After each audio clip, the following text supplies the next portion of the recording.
Okay, excellent.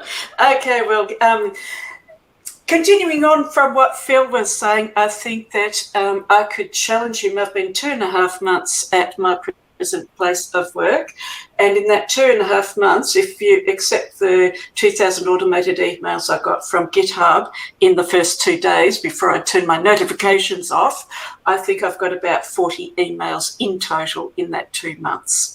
And it is very nice. And yes, we use online boards and all sorts of other methods, and it does work. But I wanted to talk about communication and the personal. And I want to basically riff off Sarah Rainsberger's talk this morning. And I really liked, she was really touching into the need for empathy with the people who are contributing to your docs. And she's talking about community and how to foster that, the community, the doc writing community. I'm working at ANZ. We've got hundreds of engineers that are contributing to docs, and I'm working just with internal docs. But that group of engineers, that very large group of engineers, is a community.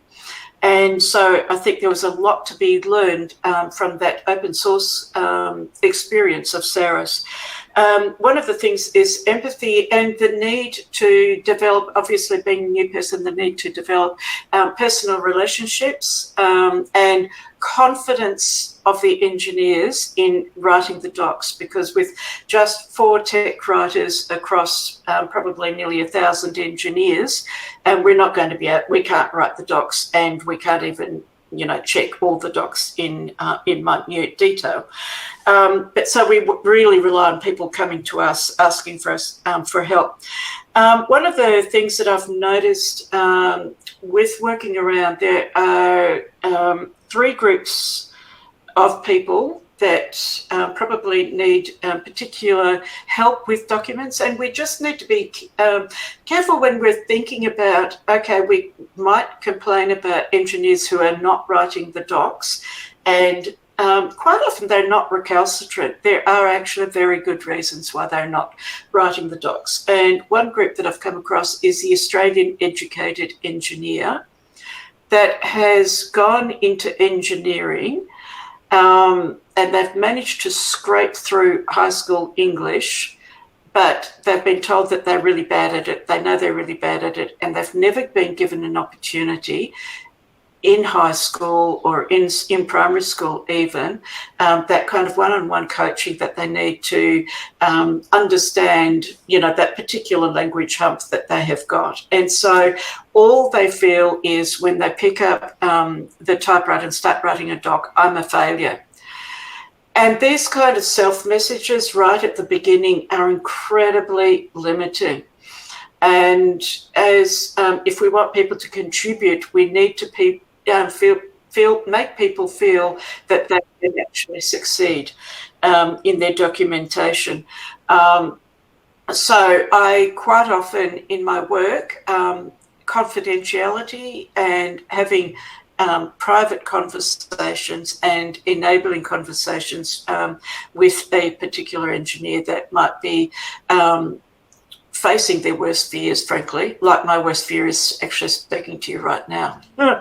I've got experience with my worst fear. The second group is the overseas educated engineer from non-English speaking background, come into Australia as a university student or as a professional and has never been given any formal training in English. I had one engineer once, I sat down with a team that the management had identified as hopeless, dreadful at communications, and the management were in impatient despair. And I sat with these engineers and I said, look, just hand anything over that you want me to have a look at. And so an engineer came over with a PowerPoint deck with a sentence, and it's had a lot of capital letters just kind of randomly in the sentence. And I said, so what are those capital letters about? And he said, in English, they have random capital letters. So he just puts random capital letters. Nobody had actually taught him about proper nouns, and nobody had taught him about how acronyms work. All it needed was a simple explanation.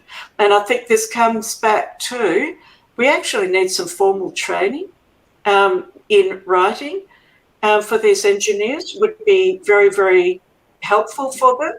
And instead of making them feel like a failure, instead of making them feel that they can't do it all the time, giving them some tools. So we are actually talking about, in our place of work, of providing some training. Thank you, Yvonne. Sorry. Is that all? So just one more minute, yeah. One more minute. Okay. Yeah, technically illiterate. Okay. This is another group of people. They're technically illiterate. Now, there's a couple of reasons for this, but quite often it's the stereotype, and groups of people have been stereotyped as being bad at technology. And that's women and it's old people. And there's actually no reason why people should be labelled that, and we need to be really, really careful with our children in casual situations that we don't perpetuate this myth, because what happens is those people take on board what they hear from everybody, I'm bad at technology, and it's an immediate psychological block for them being able to learn. And so I've worked with, and this can be very highly educated people. So I've worked with people with postgraduate qualifications, high-level professionals, and they are functionally, technically illiterate and have got all the hiding indicators that you get with literally people who have got literary issues. So they're embarrassed about it, they're ashamed about it, they get somebody else to do it. And it all stems from this very damaging stereotype that these people are bad at technology, and it just stops people from being able to learn. I think one of the things we need to be careful of in management and executives, there will be people in this kind of group, and we won't know about it. But just be very mindful of the signs, the same kind of covering signs that somebody who's illiterate will use.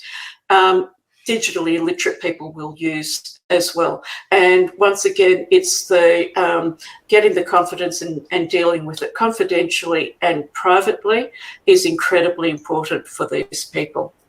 And I was going to go on about face-to-face. I've got a lot of rants. I was going to go to face-to-face next, but sorry. Yeah, that'll do. Yeah, thank you for doing the talk today. I know, this is pretty, it is a big topic, so you're welcome to include it in the hallway sessions we have. And thank you so much, everyone, for attending the lightning talks today.